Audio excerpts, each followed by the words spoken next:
situated. I figured as we Call to order the special meeting of Zionsville Plan Commission of Tuesday, May 17th, 2022. Please rise. They went to the restroom. I'm curious. Please rise and start with the Pledge of Allegiance. I pledge Allegiance to the flag of the United States of America and to the republic for which it stands, one nation, under God, indivisible, with liberty and justice for all. Wayne, will you please take roll for the last time? Certainly. Mr. Franz. Here. Mrs. Grabanowski. Present. Mr. Jones. Present. Mrs. Walker. Present. Mr. Lake. Present. Mrs. Matter. Present. We have all 6 members present. On the docket tonight, we have 2021-71 DP Union Woodlands, Silverthorne Farms Union Woodlands, 12281 and 11589 East 200 South Zionsville. This is for development plan approval for the development of 160.92 plus minus acre site to accommodate 179 single-family residences with ponds, associated infrastructure, and a park in the rural R3 rural single-family and 2-family residential and agricultural AG zoning districts. They have requested a continuance to the what would be the June 22nd, 2022 special meeting. I don't know if we have to. Do we need to? Do you guys want to hear what he has to say, or are you guys ready to vote? If you want to continue, I'm good with it. So it's pretty self-explanatory in the letter. So, but go ahead if you want to go ahead.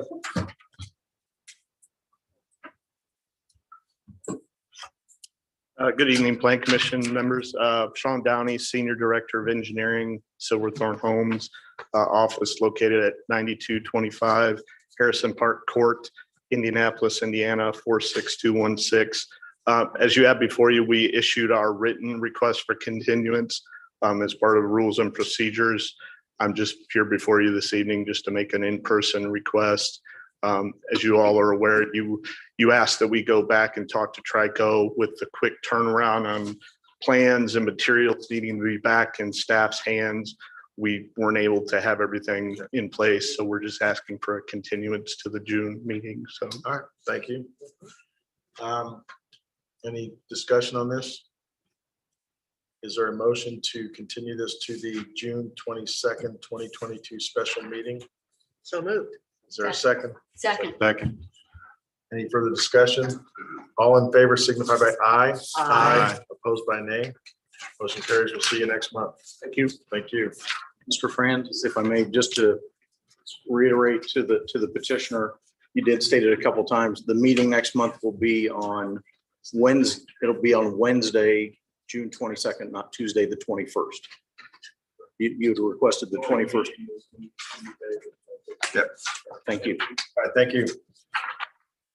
Next item on the docket, continued business, 2022-07Z Promontory PUD rezoning, Hankey Development, Promontory Plan Unit Development, 9825 Windy Hills Drive, Zionsville. Petition for a zoning map change of 321.48 plus minus acres from the rural AG General Agricultural Zoning District to the PUD Plan Unit Development Zoning District to permit a single-family residential development.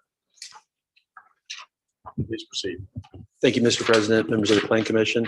Thank you, first of all, for holding this special meeting tonight and allowing us to make this presentation. I'd like to bring you all current since the last meeting. We made a number of revisions to the planned unit development ordinance, as well as a key exhibit to that ordinance, which is the concept plan that we provided an enlarged copy of just before the hearing tonight. It's identical to what's in your packets and identical to what was submitted as part of the last submittal. The major change to the concept plan was to demarcate the location of the amenity areas and to create really 3 sub areas for those amenities, which we have identified as the equestrian development amenity area, the open space development amenity area, and the lakefront and meeting space development amenity area. And those are delineated in the concept plan exhibit to show exactly where the uses which fall within each one of those categories would be located. And so on the western part of the project is where the equestrian development area is located. The lake and the lakefront and meeting space is where the existing structures are located now, lakeside. Then the open space development area is located in a few different areas, including following the path of the trailway, which is included in the eastern part of the project, as well as some areas adjacent to that trail area, all the way along the southwest portion of the development, all the way up to the northeast portion. And then within each one of those sub areas, we categorize the permitted land uses that can be located in each one of those sub areas. And that's identified in Exhibit 3. And so to give you some examples, the equestrian amenity area includes, as you might expect, the riding stables. The lakefront and meeting space includes boathouse, boat rental, as well as the location for our cafe and a potential brew pub or tavern, provided that it's an accessory use. And then in the open space area, we have uses permitted like a park, fire pit, disc golf, those type of outdoor recreational uses. So that's kind of one major category of revisions.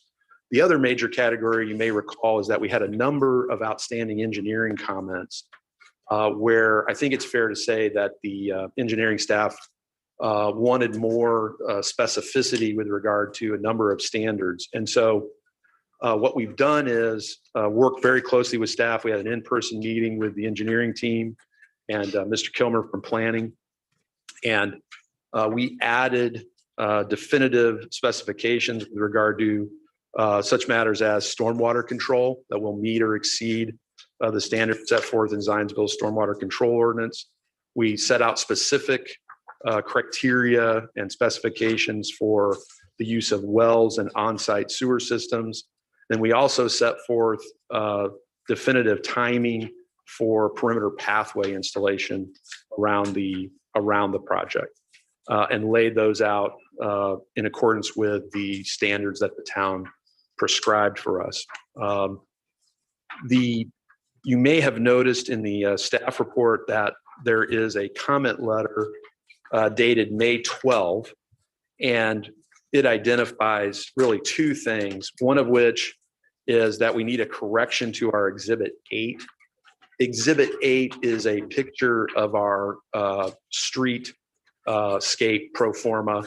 And what we neglected to include on there, and will happily include, is that the minimum pavement section width is to be 20 feet.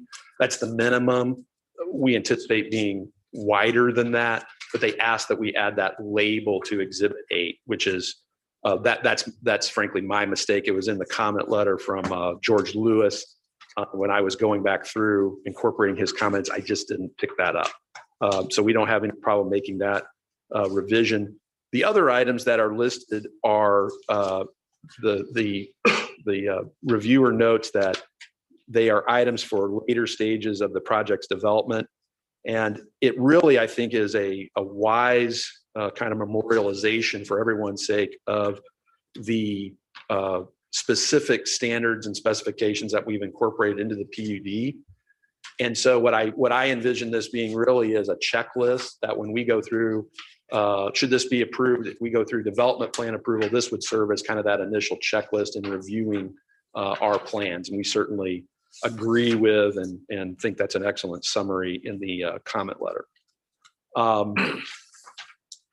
With that, I think our development team is here. Phil Sundling with engineering, Brad Hinkie, Doug Fleener, Betsy Garfield, all of us with the Hinkie development team are available to answer any questions that you have. And I wanted to reiterate, we very much appreciate the special meeting. It's not lost on us that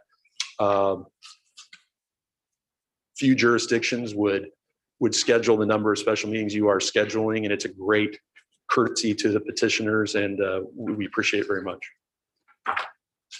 At this time, is there anybody in the public who'd like to comment on this matter? And also, is there anybody online who'd like to be recognized? While you're at it, I would like to make a motion to use first-class mail as a noticing method. Okay. For a second, Second. all in favor signify by aye. Aye. Opposed by nay. That's allowed, permitted. No comments at this point. Roger, do you have the staff report? Yes, sir. Presented this a few different times to you, so I will be brief. Mr. Price outlined the changes that have occurred since the last Plan Commission presentation. Staff did have an opportunity to meet with the petitioner and go over quite a few of the engineering details that were still uncomfortable to our engineering staff.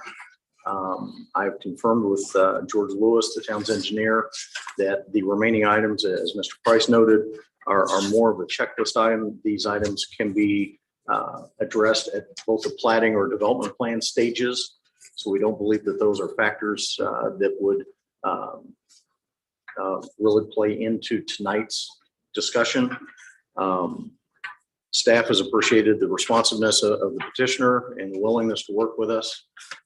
Staff is in support of the proposed rezoning and recommends a favorable recommendation from the Plan Commission. I'll be glad to answer any questions you might have. All right, thank you. At this point, does anybody in the commission have any questions, comments? I would just say thanks for the way you delineated the uses within each of the different sub areas of the property. That was, I think, what we were intending and very helpful. Good change. Roger, I got a question then. When it comes back to Exhibit 8, typical section for the road, did anyone in engineering have any concerns that there is no section given for the road? Section given. Pavement section. There was no concern expressed about that, no. Okay. Isn't that?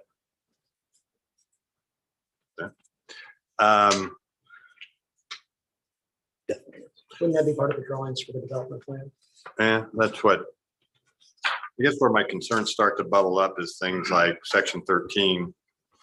So 1301, and what we just heard was that the development would adhere to or exceed the terms and conditions of the Zionsville Stormwater Control Ordinance and technical standards. But you go down to 1303, and it says the approved drainage plan may include variations from the Zionsville Stormwater Control Ordinance.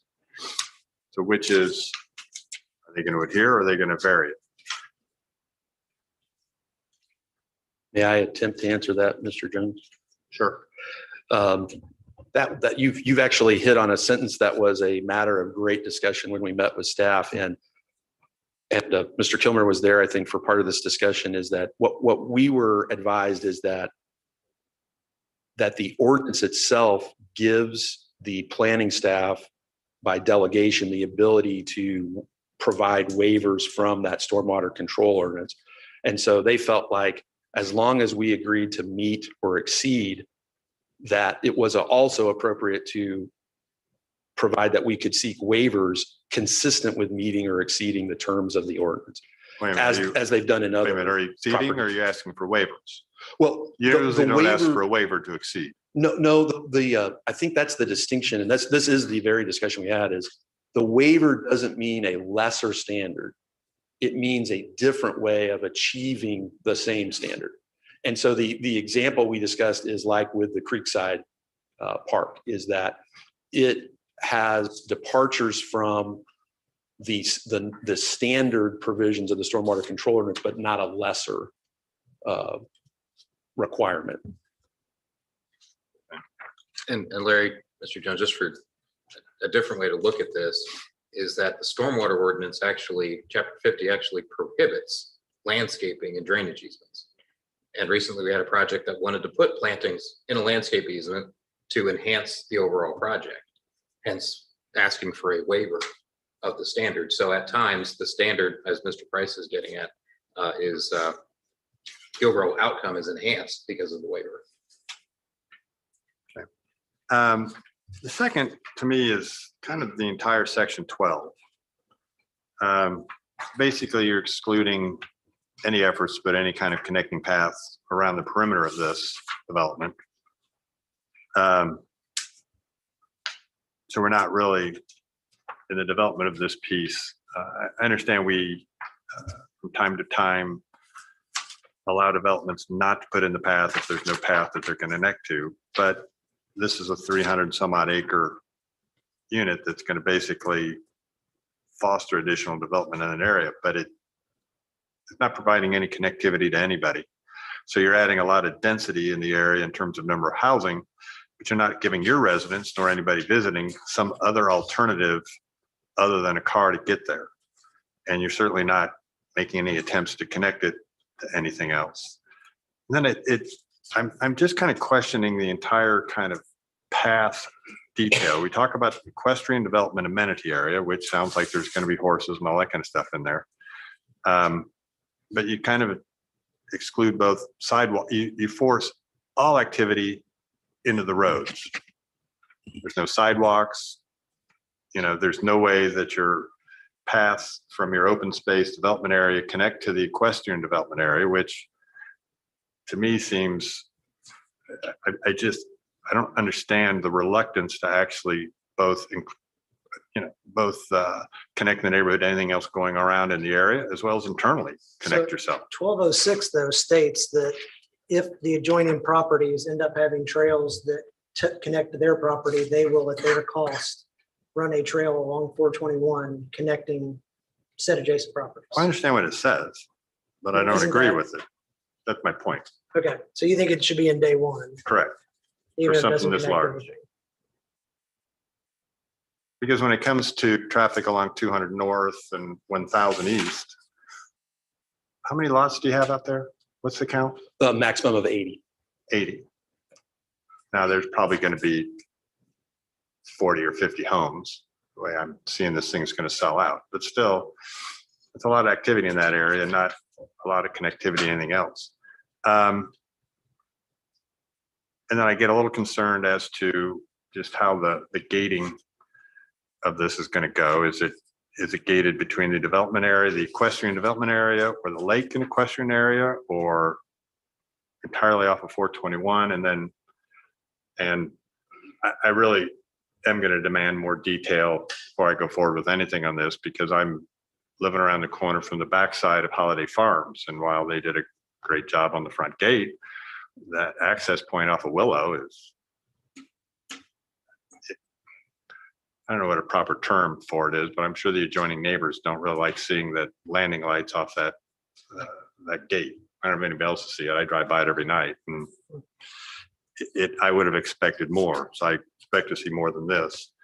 The next item it rolls up is the request for alleys. Can you explain that? Request for Alleys. We don't anticipate an alley. I suppose it's possible that you could have something classified as an alley, as an access to one of the amenity buildings.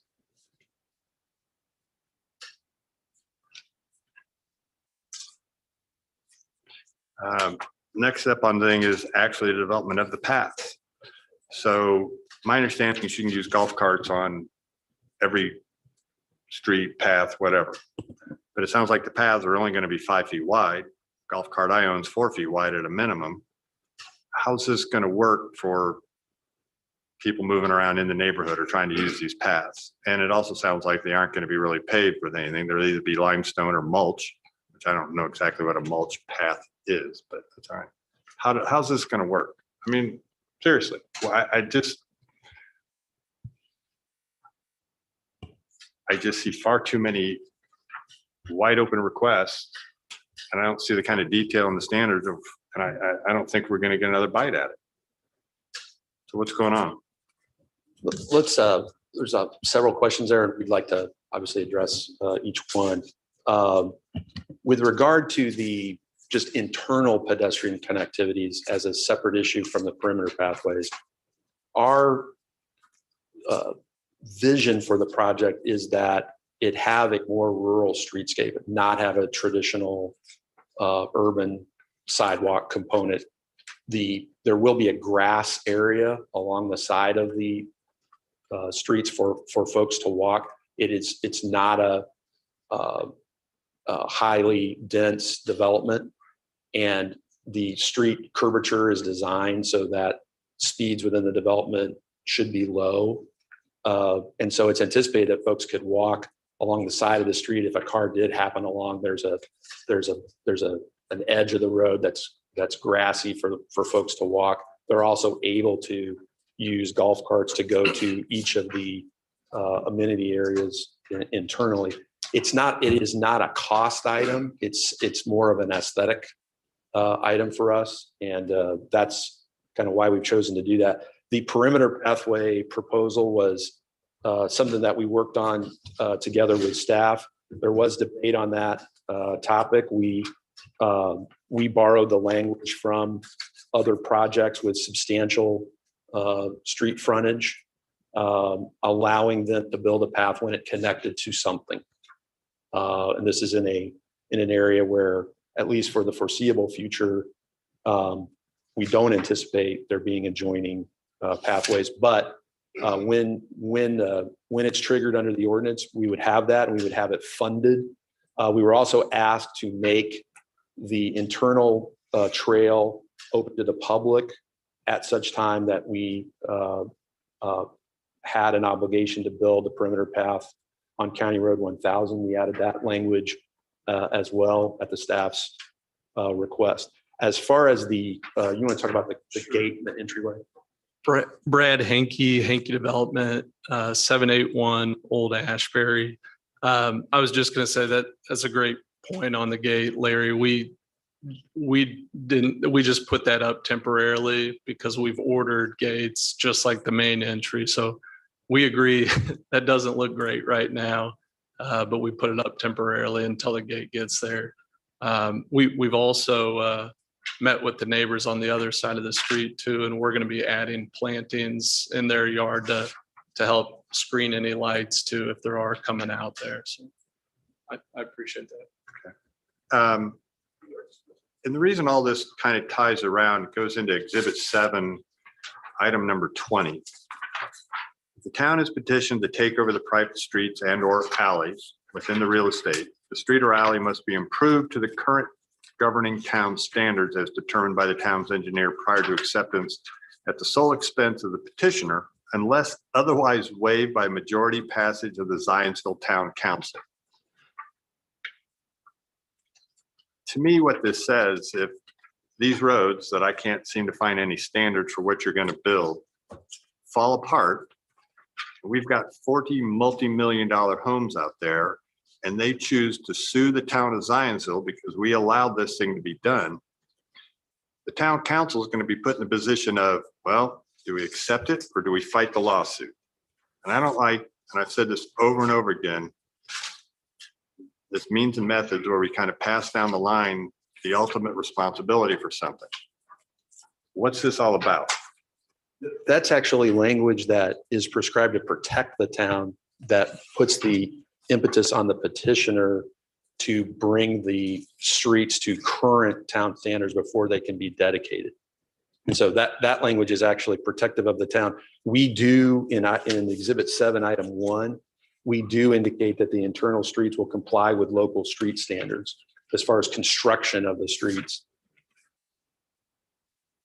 So it would be if those standards changed and were enhanced from the date of construction, you could not do what has been done in other subdivisions historically, where there was not an affirmative obligation to bring the streets up to the current standards prior to dedication.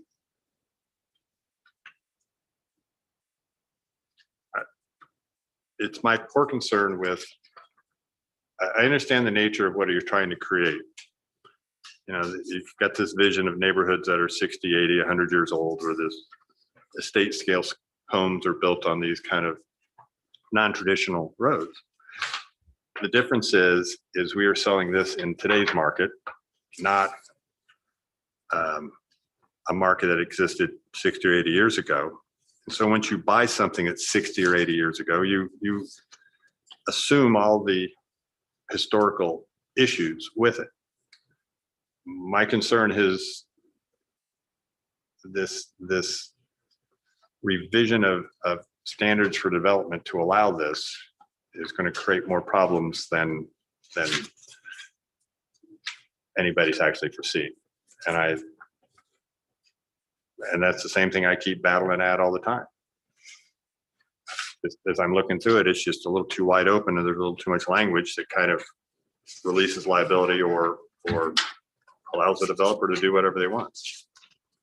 And I'm, once again, not happy with it.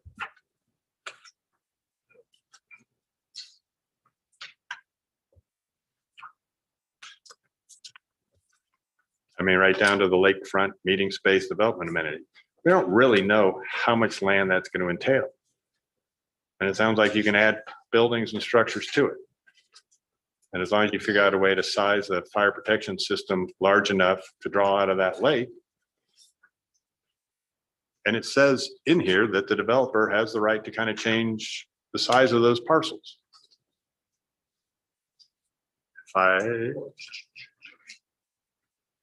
Yeah, I don't know about the last comment, but certainly we have crafted this to achieve some flexibility because this is a zoning document and not a formal development plan submittal yet. And we have worked through each one of these topics with the town's engineers. I mean, for example, the language on the street dedication, that's language that we have worked through with the town to protect it from the being requested to accept the dedication of streets that weren't built to current standards. It was not a way of getting out of having compliant streets today. In fact, we are committing to build the streets to current town standards as far as the construction, depth of pavement, materials relating to the wear and tear on the street. What we don't meet is the requirement to have sidewalks adjoining the street. To make me feel a little better on your item number 1 on exhibit 7 where it says pavement sections, and then in parentheses says material thicknesses only. Would you be amenable to adding compaction requirements along with that? Absolutely. Just since you're singling out materials, it just make me feel better if compaction requirements were in there as well.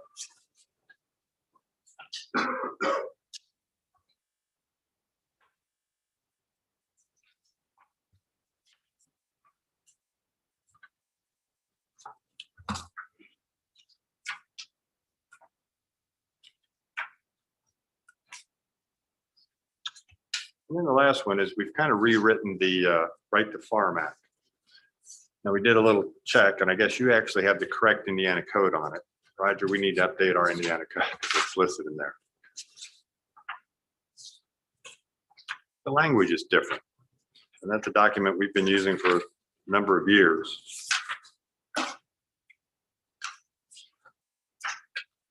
Why the change? This is a commitment document that I identified as being the most recent one used in Zionsville that I could locate. Wasn't an attempt to depart from our standard language. Yeah, but it is a little different.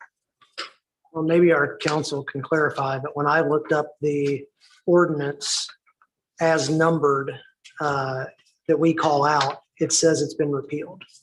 So we're actually citing a repealed code. Am I correct in that? And then Chris, are you talking about the Indiana code or the Zionsville code? No, the ordinance that you had called out was a state of Indiana ordinance. The old 36.7-4-921. Yeah, Okay. So the that's an current, Indiana code that has been repealed. yeah, so the one they list, the 36, Anthony, Is that's also a correct. state, is also a state of Indiana code. Yeah, but that one's That one is correct. appears to be currently valid. Yeah. Then we also drop off the Zionsville zoning ordinance 194.103A5A. That didn't make it into your Right to Farm Act. I thought, and I apologize, what I thought we were trying to accomplish is, because I went back and researched this as well, when we got asked to add the right to farm language, I went back and looked at the consolidation documents, and those consolidation documents actually have an express requirement to include right to farm covenant in any rezoning occurring in the rural district. And so I went back and located this as being an example of compliant with that reorganizational ordinance.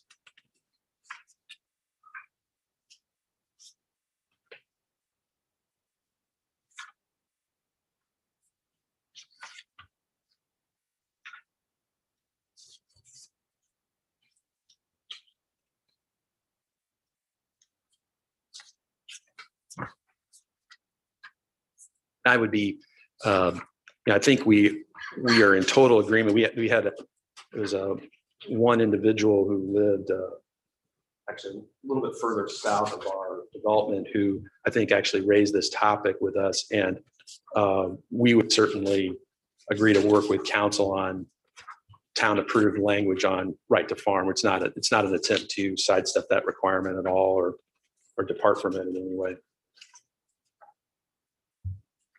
I guess finally, section 6.01, paragraph D. So the controlling developer may add or remove, increase, decrease, modify the areas, but it still needs to come back into a final review by us, the plan commission. Correct? Correct. That's right.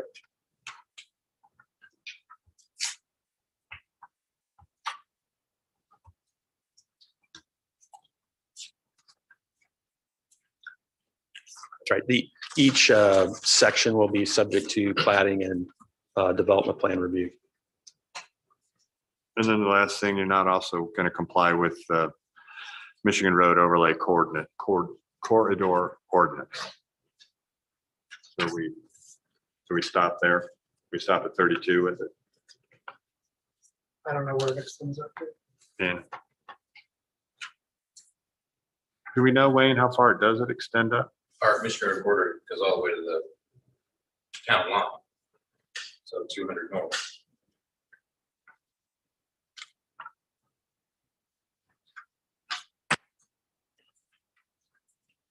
I know we've modified developments to work with it going down through there. But are we going to just not have it apply at all when it comes to this property?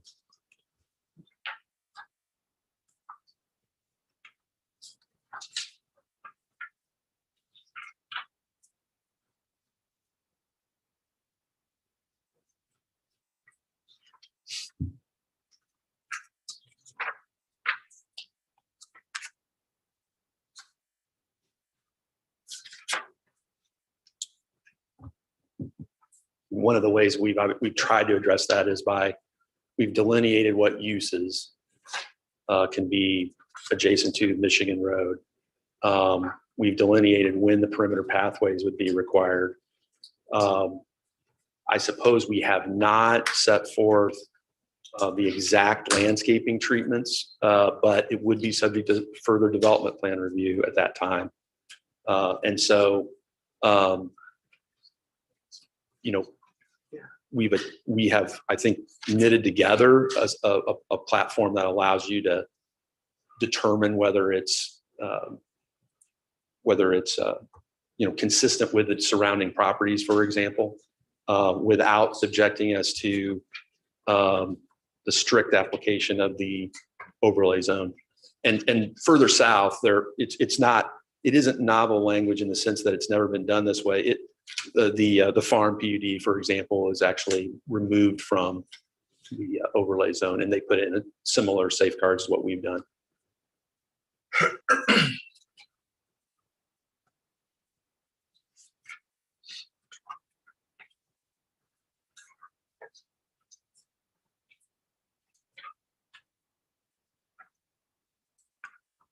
Anybody else have any comments, questions?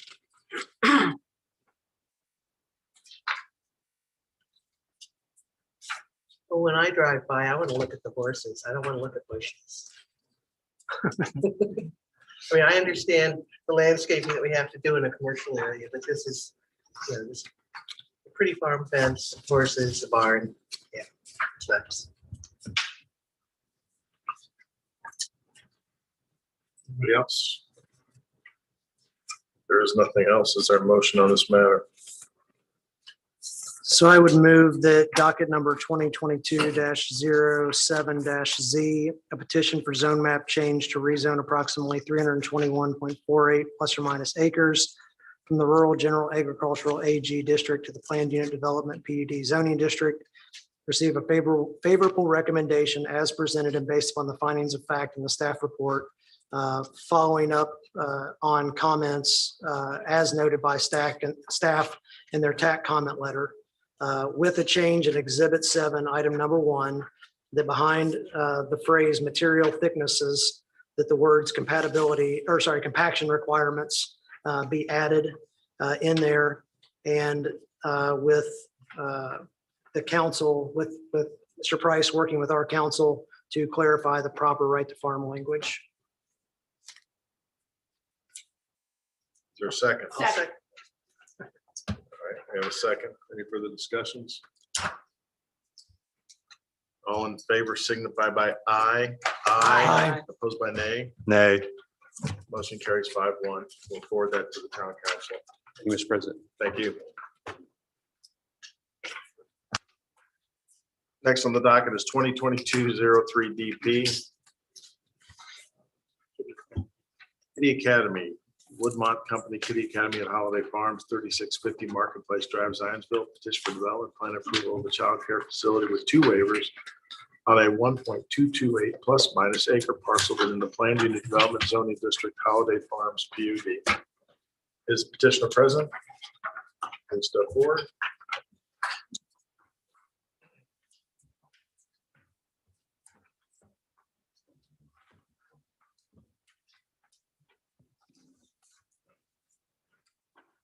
Good evening. My name is Melanie Bagley. My address is 2348 Arizo Lane. I'm here tonight from Allen, Texas, and enjoying my afternoon so far, driving through your community and the beautiful farmland. It's not every day I get to see horses as I'm driving up and down the highway. So I was here before you in February, not too long ago, although it feels like it's been a while, when we presented some elevations and a site plan to you for consideration for the new Kitty Academy to be part of the Holiday Farms development. I want to say that since then, I feel like we've come a very, very long way over the last 3 months. I feel that what we presented to the commission several months ago may have been a bit premature, and over the last several months, we have worked with the ARB and with and their in-house or third-party architect, David Roush, to go through the comments that were presented to us from Planning Commission. I hope that what you've been presented with meets the intent of the comments that were made at the meeting in February. And I just want to touch on a couple of the points that were discussed in that meeting. Again, we have probably gone through, since our meeting in February, of probably 6 iterations of elevations. The site plan has been tweaked to accommodate the elevations and the increase actually in building footprint that was created by the changes to the building itself. So starting off with the architecture, in working with David Roush again and under his strict tutelage, we have come up with a more, I would say, Georgian style of architecture for the building. If you're familiar with the Georgian style architecture, symmetry is king. What we've done here is balanced out the building, a rectangular building with more windows that are equally spaced. We have, gone to a full brick building. Before we were presenting some sort of a more thin brick material, but it will be a truly modular brick building. Our entrances are embellished.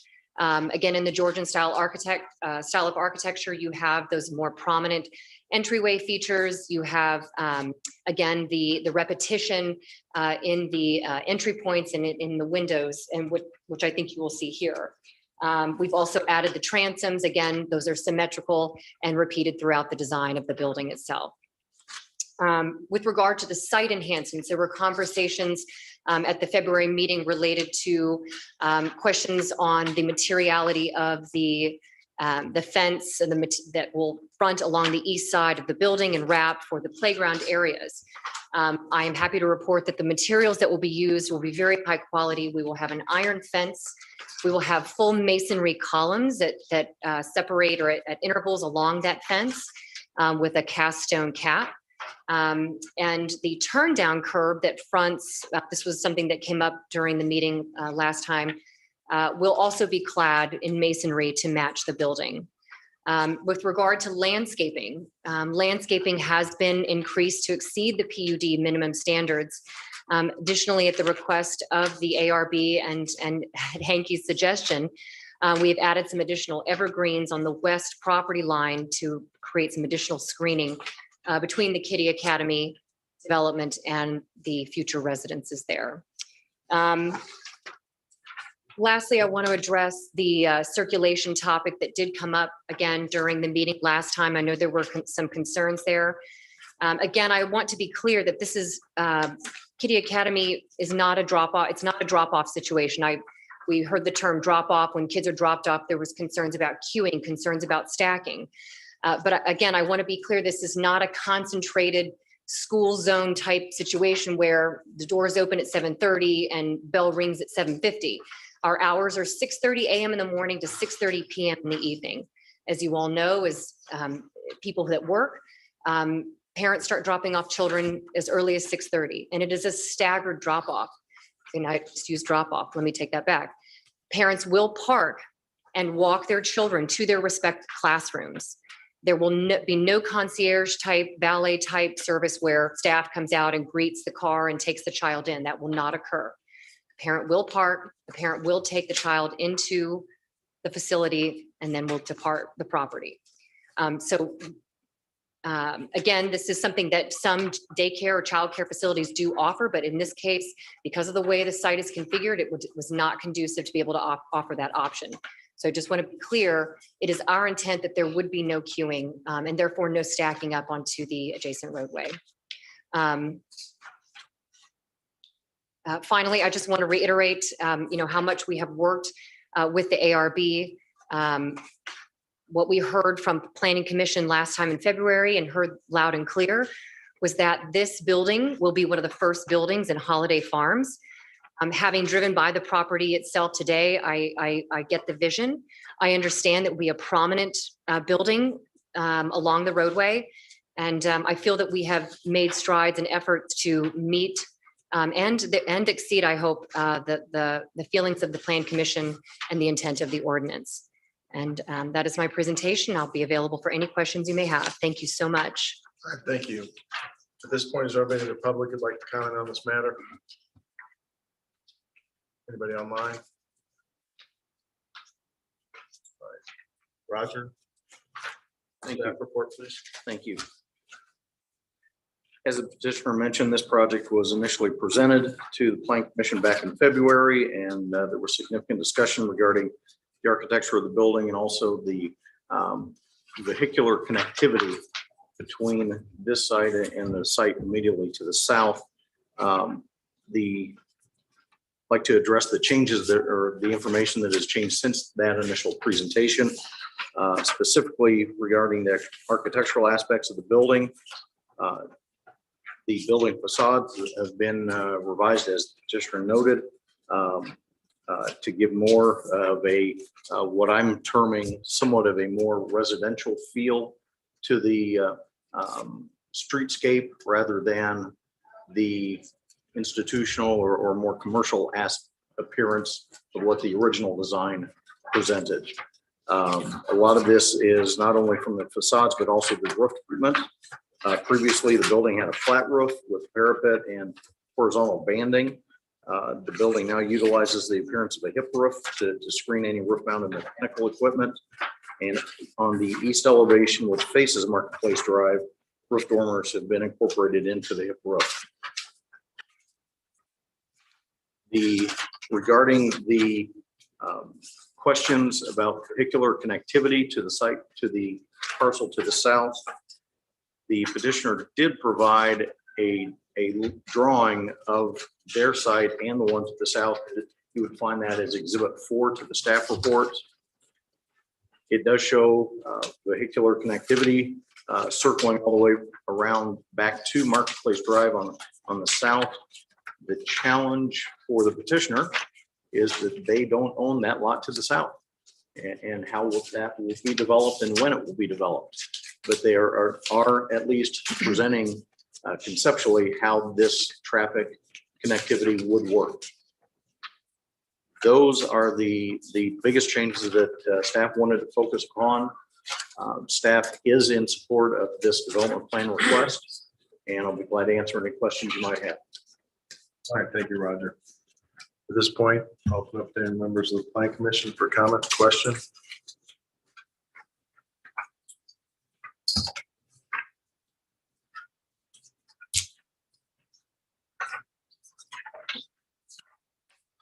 I think the only thing I would note is that mechanical units on a roof are never the size they show in conceptual design.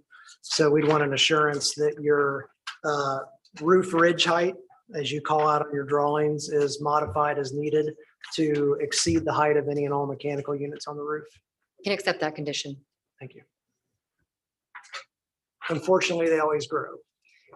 They've gotten Take bigger it from over an the years. architect, they always grow. Have you seen the DOAS unit? Yeah, the mechanical engineer is always deceiving us.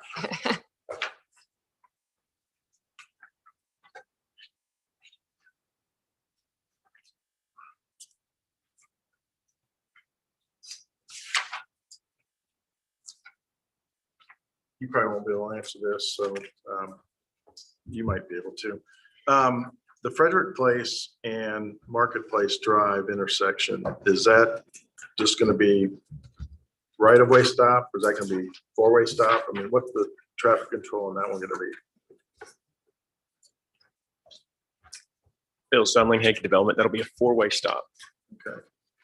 And I mean, it's hard to visualize what's going in there because right now my understanding is the Marketplace Flats is being worked on, so this depiction may not be accurate. Yeah, let me pull up an exhibit. This might be better for you guys to see.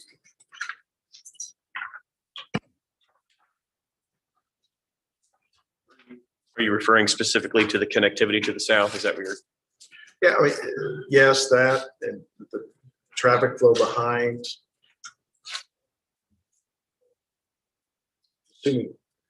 Is the intent that the traffic behind the buildings is going to be shared access, or is that?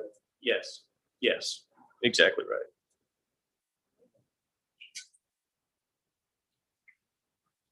And then heading west on Frederick Place from the intersection I just mentioned, is that gated there? I mean, I'm looking at the map and it looks like there's. West on Frederick Place into the residential is gated, correct? Okay. Yep. It's not shown up there. So we'll walk up here and I'll go back to my text. This is just a conceptual rendering, but that's the other full access drive on this Marketplace Drive here. This is the Woodmont site. Right. So this is just how we anticipate these lots. This is lot B, this is lot C, this is how we anticipate this orienting. So very similar. Parking lot on the west side, building on the east side. The people, if they come here, they want to leave to the south, they don't have to. If they want to, they can drive through shared access out here to Marketplace Drive. Where did you say it's going to be gated? So it'll be It's right gated there. right up here into the residential. So every bit of residential. So is it gated at the rear property line of those lots or where? There's.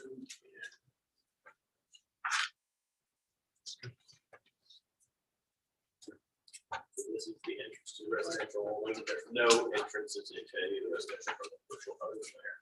And then it'll be gated. This is Frederick's Place. This is Marketplace Drive. This is the Woodmont site. The gate is shown on Exhibit 4 within the staff report, the gate location.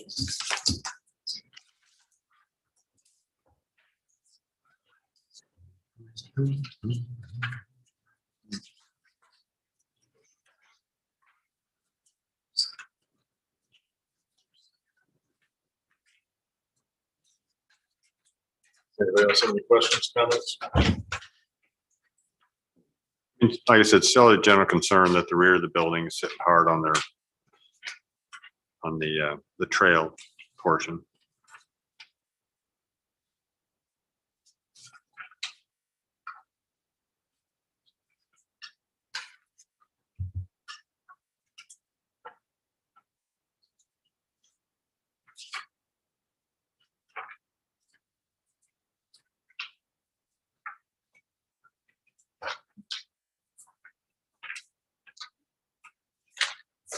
Anything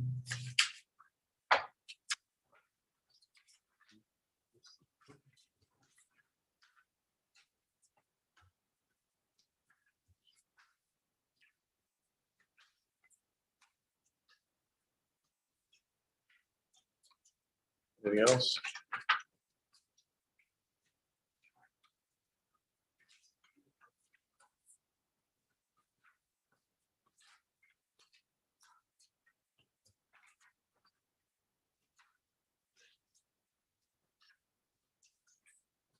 I will say it does look a lot better than the first pass. I had long shot. So appreciate you working with us. There's no further discussion. Is there a motion on this? I guess we have to, do we have to move Yes. each of the waivers separately? Yes, sir. Okay, So I move that the waiver for Holiday Farms PUD Section 13.16 regarding street blade standards be approved based on the findings included in the staff report Exhibit 6A as presented. is there a second? Second. Any further discussion? All in favor signify by aye. Aye. Opposed by nay? That waiver is granted. I move that the waiver for subdivision control section 193.052B 18B regarding driveway spacing from an intersection be approved based on the findings included in the staff report Exhibit 6B as presented. Is there a second? Second. Any further discussion? All in favor signify by aye. Aye. Opposed by nay? Motion also carries. Waiver is granted.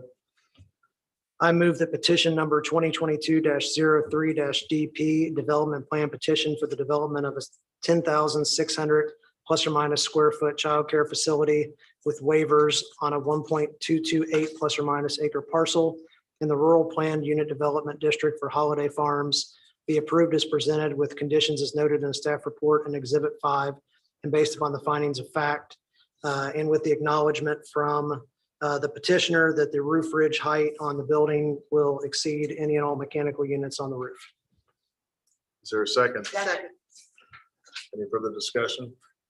All in favor signify by aye. Aye. Opposed by nay? The motion carries 760. Thank you very much.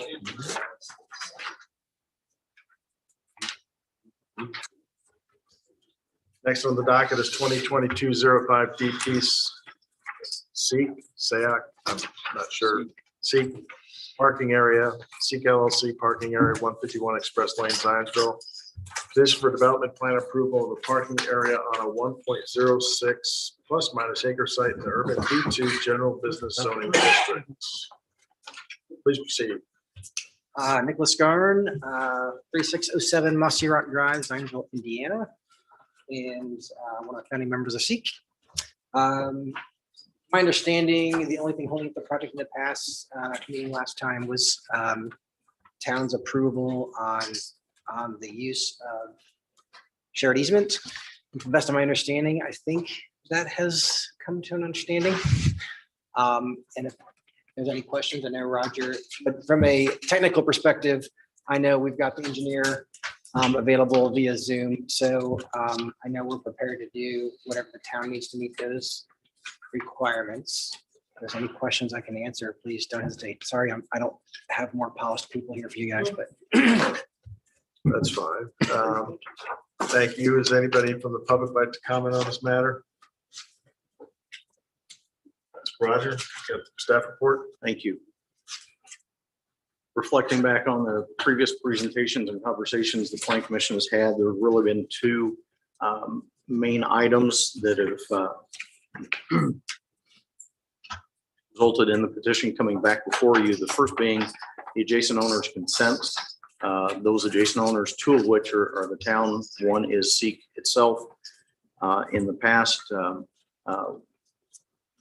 there's not been much discussion between the petitioner's council and the town's council toward resolution. However, since the last meeting, there has been positive movement resulting in Exhibit 7 of the staff report, which is an email from the mayor's council, Amy Nooning, to Mr. Mike Andrioli, the petitioner's council, stating again from Ms. Nooning, stating that the town will not object to Seek's use of the drive based on the assertions that all owners and employees will be required to park in the new lot, and there will be no increased use of the shared drive, and also with the understanding that should Seek propose to develop the adjacent lot further, and if they seek to enter through a shared entrance, that Seek agrees to start to share in the cost of maintenance of the drive.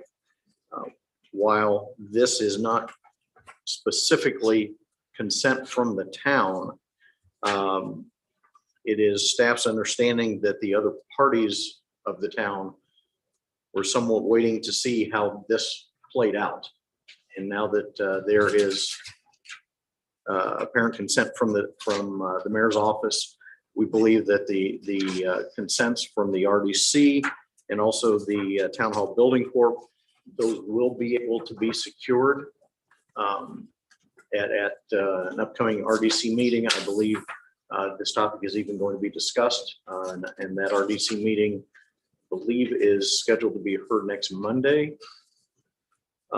So that would take care of one of the entities, and should be noted that Amy Nooning is the counsel for the other town entity. So as she is recommending or saying that the town will not object from the mayor's standpoint, I suspect she will give that same advice to the Town Hall Building Corporation. So again, those consents from the adjacent owners, we believe will be able to be secured. The second topic that had been a concern for this project involved the drainage, and had a lengthy discussion with George Lewis, the town's engineer, yesterday afternoon about the status of this. And there are still questions about what has been designed and how it's been presented. Mr. Lewis would prefer to iron more of these items out prior to the project moving forward. However, he did also say that we have, the Plan Commission has approved projects in the past subject to addressing items listed in the engineer's letter.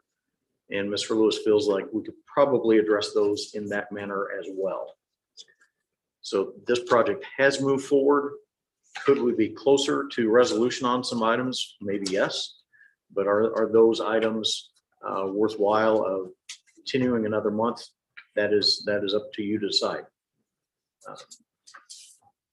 With that, I'll answer any questions you might have. All right, thank you. At this point, is there any questions, comments from anybody from the commission? I could add something. Please do. I am the president of the Zionsville Building Corporation. And if this matter would make its way in front of us, I'd approve it. So that answers that. Okay.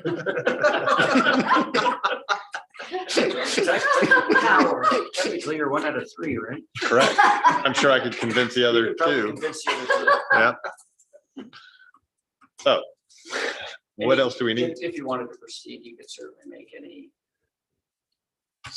you do subject to the consent of both the redevelopment commission and the building corps. So that's your, you can certainly make that as a condition. And I would note that the petitioner notified the town in December and asked for consent. And here we are, almost 6 months after that initial letter. So I would urge us to not continue this again. I would be of the mindset to push this thing forward And let and the engineers subject work with twos George and figure it out. be resolved. Post. So I'll make a motion on this. So I move the petition 20-22-05-DP development plan petition for the development of a 33 space parking area on a 1.06 plus or minus acre site within the urban general business B2 District B, approved as presented with the conditions as noted in the staff report and Exhibit 5 and based upon the findings of fact. Second. Any further discussion? All in favor signify by aye. Aye. Opposed by nay? Motion carries 6. So you've been waiting to hear that for a while, haven't you? Thanks, guys. Appreciate it. All right, before we go, I want to thank Wayne for his 10 years of service to the town of Zionsville. I hate to see you go. I really do. But, good luck on your next endeavor and you'll be missed. Yes. Thank you. Pleasure. And is there anything else? Move to adjourn. Second. All in favor, say bye bye. Aye. We're adjourned. There's a findings of